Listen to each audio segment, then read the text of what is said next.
Special Agent Muller presented his ID to Sergeant Tavish of the Galactic Police. The Greslin looked it over, scanning it in his computer before handing it back.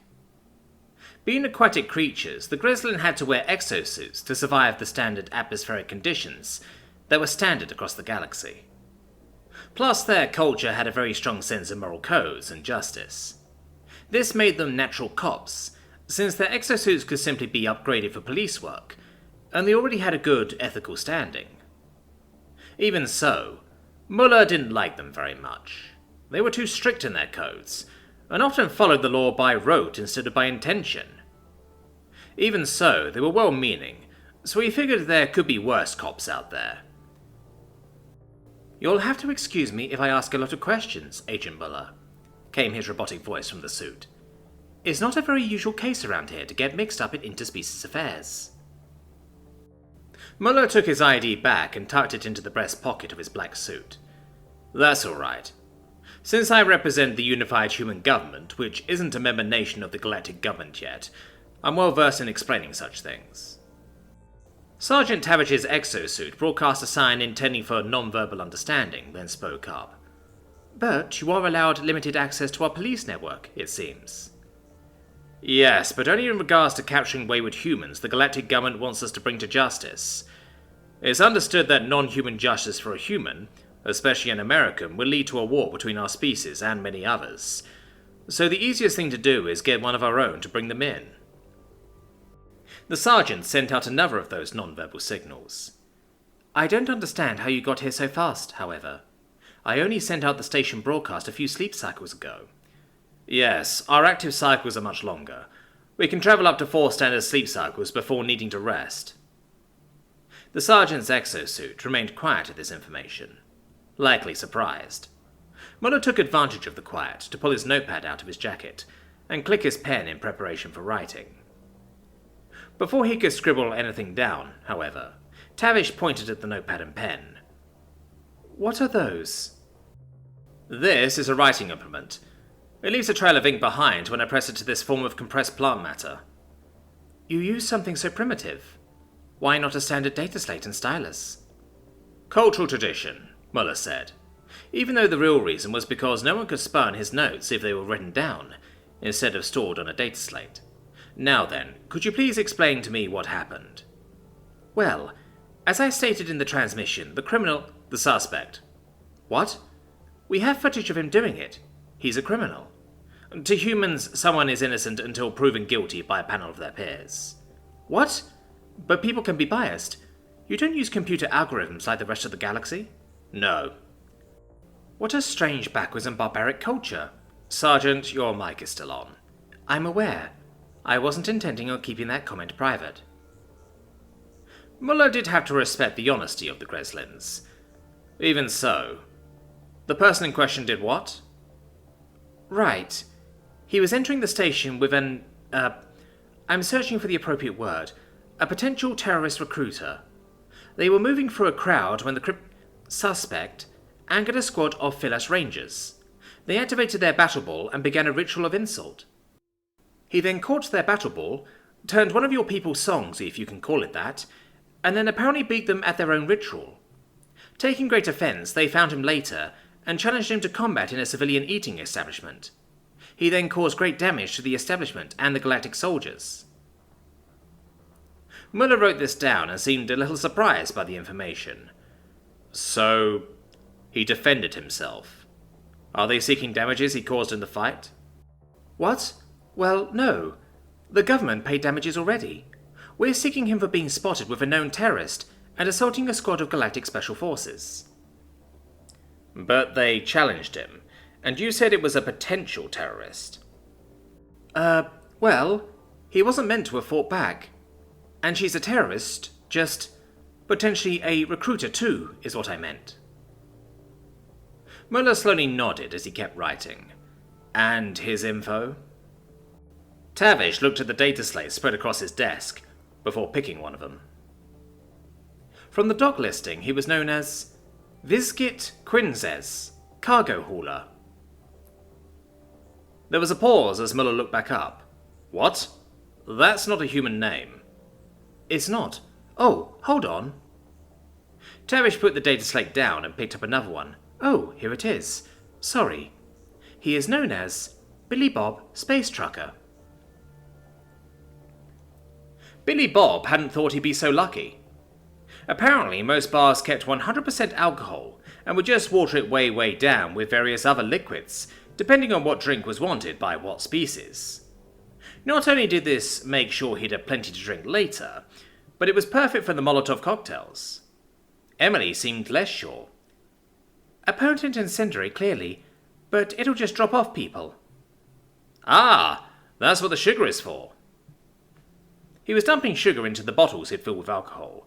The heat melts the sugar and it makes it sticky. Is that true? To be honest, I don't have a fucking clue, but I think I read it once, so I'm going to try it out. Even so, how do you plan on getting it to them? I'm going to throw it. There's no way. They're 75 yards away. Yeah, it's close to a throw from the outfield to home plate. I did that back in community college. I wasn't good enough to go pro, but if I'd been smart enough to get into an actual college, I'm sure I'd have made their team too. What? I don't understand. Never mind. I just need you to be a distraction. What? They'll kill me. I'm not as hardy as you. You can fly. Just swoop around above them and then get out of there after I throw the first bottle. But I'm a diplomat, not a soldier. I've only undergone basic espionage training. Well, I'm a pilot. I only underwent basic training for ground combat. He paused for a moment. Why is a diplomat trained in basic espionage? Isn't diplomacy filled with intrigue on your planet? No, well, not anymore. Okay, good point. He collected an armful of the bottles as she backed up from him. He stepped outside the bar as he heard Rock Lobster playing on the PA. That was likely confusing the shit out of the Xenos. He looked back at Emily as she stood behind him. He could tell she was nervous, so he set the bottles down and then set a hand on her shoulder. Look, Emily, you can do this. Those targeting computers take a few seconds to track me, and I'm not flying. Just scare them and get out. It'll be fine. Promise. He watched the Space Eagle hesitate, then nod. She turned away from him. Wait. She turned back. Let the song end. She paused and waited until Rock Lobster finally ended. He nodded, and she began running before jumping up and letting her wings snap out from the folds of her cloak, then took flight as he grinned. America. Fuck yeah, he whispered, at the sight of the flying space bald eagle. She swooped down the street like hallway and turned back. She built up speed and rounded the corner as he heard the Borks cry out, then quickly scrolled down his implant as he lit the rag he had stuffed into the top of the bottle. As he rounded the corner, the Borks were aiming up, trying to get a bead on Emily. He reached back and chucked the bottle as hard as he could towards the mech on the left, then grabbed the next bottle, tossing it before the first landed. Just as the bottle smashed into the mech and exploded in a ball of fire, the singing started. Burn, baby, burn. Burn, baby, burn. The mech on the right fired a stream of bolts at Emily, who cried out and swooped away past Billy Bob. The second bottle fell a bit short, coating the Borks in front of the mech. As they screamed, the first mech was stumbling, the ammo inside cooking off as it began to explode. He chucked the third bottle towards the centre group, as the Borks were in utter chaos. Then he turned, looking for Emily. She had come to a stop down the street, red blood smeared along the ground behind her. He cursed and quickly ran to her. She was sprawled out on the ground, a nasty gash along her outer thigh. She was groaning as she clutched it, and Billy Bob frowned, but then quickly grabbed a bottle and ran to her. He smiled as he crouched next to her. Hey, you did great. I nailed the fuckers. Don't worry about this. It's nothing serious.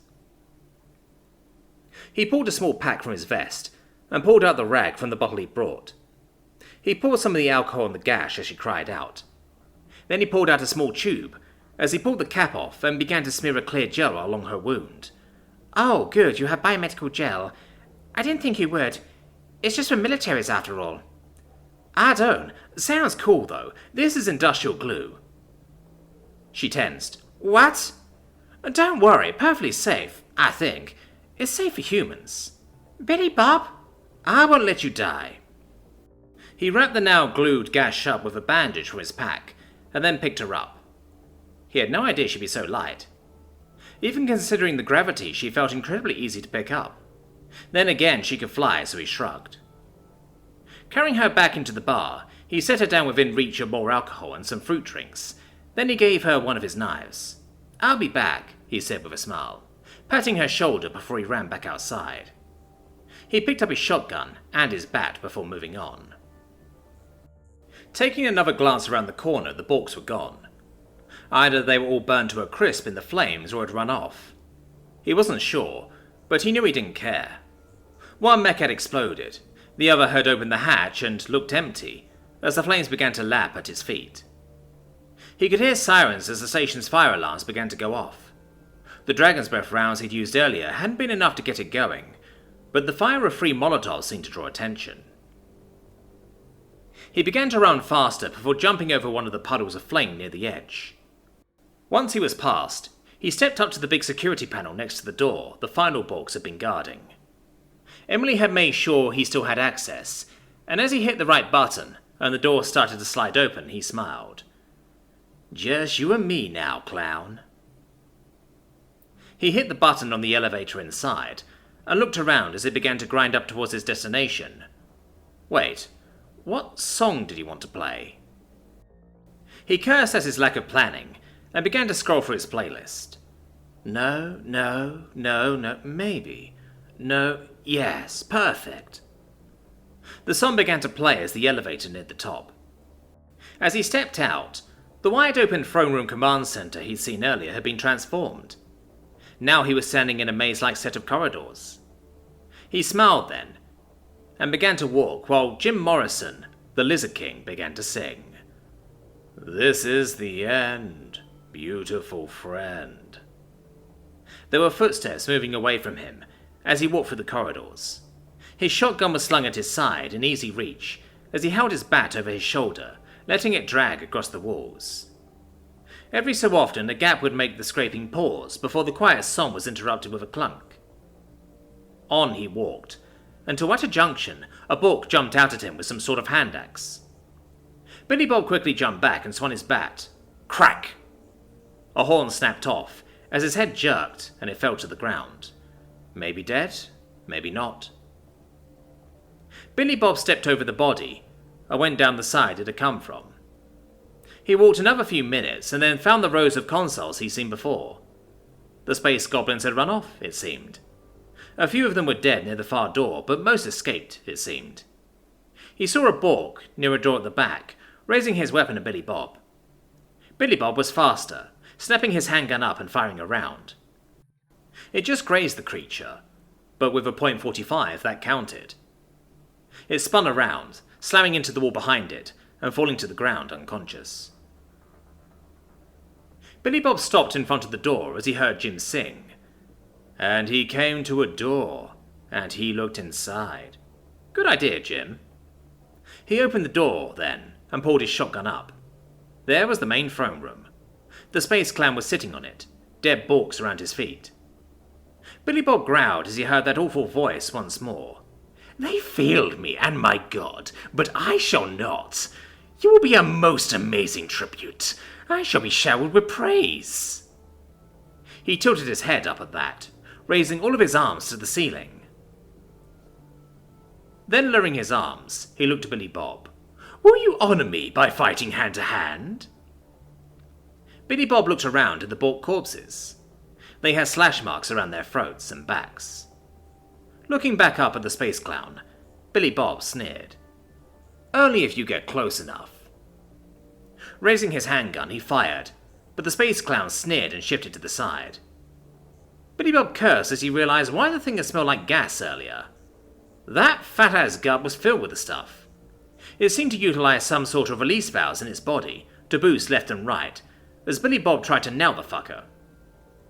When his slide racked back, magazine empty, he quickly ejected it. But as the magazine fell and he tried to slam a new one home, the space clown dashed forward. Those forearms reaching up, the fingers having extended jagged claws. Billy Bob couldn't reload and jump to the side at the same time fast enough, and he cried out as he felt some cuts along his right arm as he moved aside. Rolling away, he jumped back up and fired off another set of rounds at the space clown. It was laughing maniacally as he kept dodging his bullets.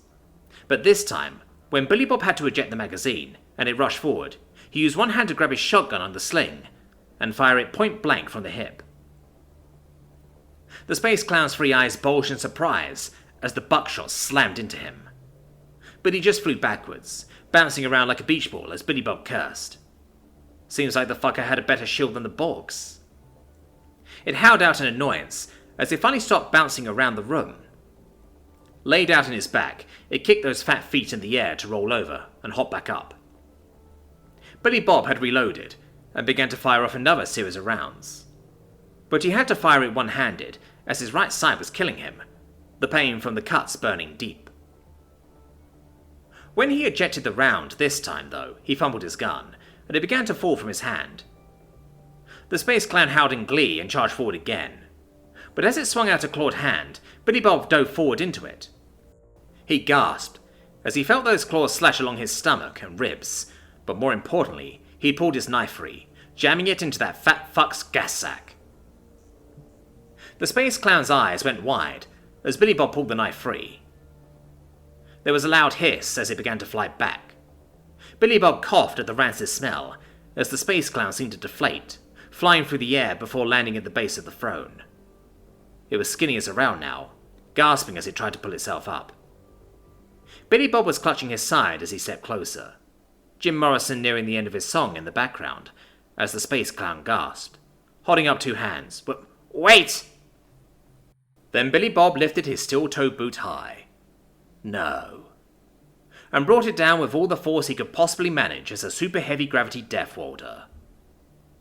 And so ends another chapter in the adventures of Billy Bob, Space Trucker.